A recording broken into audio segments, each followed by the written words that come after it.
નમઃ શિવાય। શિવ મહાપુરાણ વાયવ્ય સંહિતા અધ્યાય 6 શિવ તત્વજ્ઞાન વર્ણન। ઋષિ બોલ્યા, હે વાયુદેવ, પશુઓ તેમજ પાપ આ બંનેનું આપે વર્ણન કર્યું, એનો સ્વામી કોણ છે? વાયુદેવ બોલ્યા, હે ઋષિઓ, પશુઓના નિવારક પરમેશ્વર છે, તે સર્વવ્યાપક ગુણ સ્થાન નિર્માતા છે, એના વગર સંસારનું થઈ શકતું નથી। ઈશ્વરની પ્રેરણા પ્રાપ્ત કરીને પશુ અર્થાત જીવ કર્તા રૂપે ભાસમાન થાય છે, પરંતુ વાસ્તવમાં તે કરતા નથી, પરમાત્મા જ કરતા છે।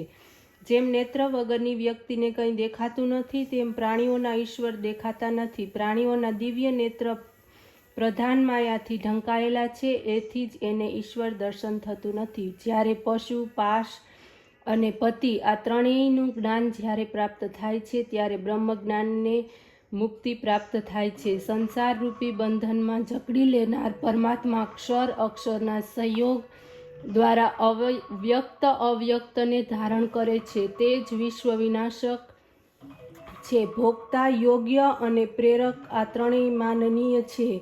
વિદ્વાનો આ ત્રણથી આગળ જતા નથી। પરમેશ્વર માયાવી છે, તે પોતાની ઈશ્વરીય શક્તિઓથી એકલા જ સંપૂર્ણ સંસારને પોતાને આધીન કરી લે છે। તે સદાશિવ છે। વિશ્વનું સર્જન, સ્થિતિ, સંહાર તેમના દ્વારા જ થાય છે। સમગ્ર વિશ્વ આ વિરાટ પુરુષના નેત્ર, હાથ, મુખ વગેરે છે। આકાશ, પૃથ્વી વગેરેના રચયિતા કેવળ ભગવાન શંકર જ છે। તે દેવોના આદિદેવ બ્રહ્માની રચના કરે છે, સર્વ દેવોમાં પાલન કરે વગેરે કાર્ય પણ કરે છે। નેત્રો વગર જ તે સર્વ કંઈ દેખે છે, કાન વિના સાંભળે છે, નાના મોટા અણુ પરમાણુમાં તે એકમાત્ર નિવાસ કરે છે, એથી તે પુરાણ પુરુષ છે। પોતાની શક્તિ દ્વારા ત્રણેય લોકની રચના કરે છે, રચના કરીને એનો નાશ પણ કરે છે। આ વિશ્વની રચનાનું અદ્ભુત કાર્ય કરનારી આ શિવ શક્તિ અજા નામથી પ્રખ્યાત છે।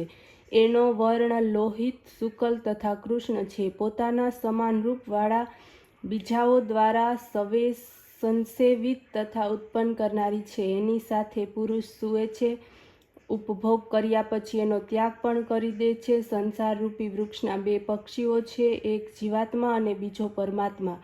જીવાત્મા પોતાના કરેલા કર્મોના ફળને ભોગવે છે, જ્યારે પરમાત્મા એનો દ્રષ્ટા છે। સદાશિવ એકલા છે અને અનેક પ્રકારની એકની રચના કરીને એમાં પોતાના ઈશ્વરી અધિકાર સ્થાપિત કરે છે।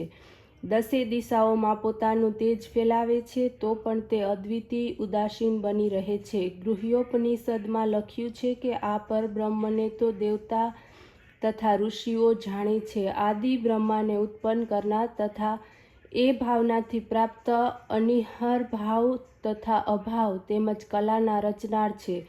એમને જાણીને જ મનુષ્ય જન્મ મરણના ચક્રથી મુક્ત થાય છે। સર્વના સ્વામી, સ્થિતિ, પાલન અને સંહાર કરનાર છે। એમનો કોઈ ઉત્પાદક નથી કે એમનો કોઈ સ્વામી નથી। સર્વની કામના પૂર્વક મોક્ષને આપનાર અવિનાશી છે। એના જ્ઞાન દ્વારા ભવ બંધનોથી મુક્તિ થાય છે। બ્રહ્માને પેદા કરીને વેદ ભણાવનારાએ સદાશિવના ભજનથી મોક્ષની ઈચ્છા પ્રાપ્ત કરવી જોઈએ। જે અમૃતના પરમ સેતુ છે, બળતા લાકડાના અગ્નિ જેવા છે, છર્મની જેમ આકાશને ઢાંકીને રહેલા છે। પરબ્રહ્મ શિવના જ્ઞાન વિના મુક્તિ મળતી નથી। આ કારણોથી સર્વવ્યાપક અને પરબ્રહ્મ સદાશિવ છે, હંમેશા તેનું ધ્યાન કરવું જોઈએ। ઓમ નમઃ શિવાય।